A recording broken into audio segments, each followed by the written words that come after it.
Na sisi tuna imani jioni ya leo Allah atakwenda kuhuisha imani yetu iliyokufa ili dua zetu zikubaliwe. Tuseme insha Allah.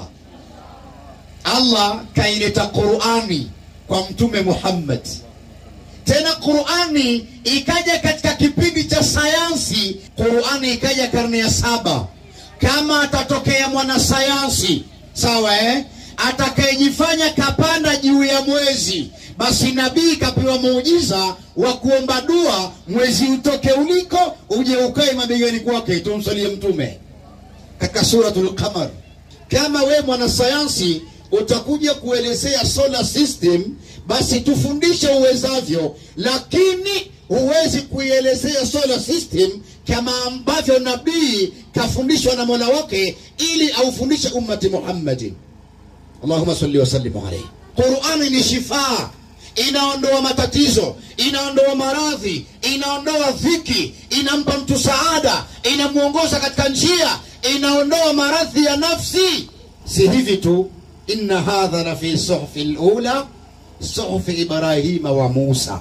Jumla ya vitabu alivyovituma Allah duniani ili viwaongoze watu, sawa ni vitabu 104.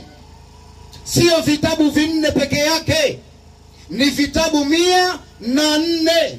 Vitabu 30 kampa Shith ibn Adam alayhi salam. Vitabu 50 kampa Idris alayhi salam. Vitabu 10 vya Sufi kampa Ibrahima Khalilur Rahman.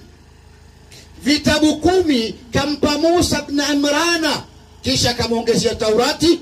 Daudi akaja akapewa Zaburi, Isa akapewa Injili, Muhammad akapewa Qur'an, ikiwa na nembo maalum, wa tammat kalimatu rabbika sidqan wa adla la mubadila likalimat.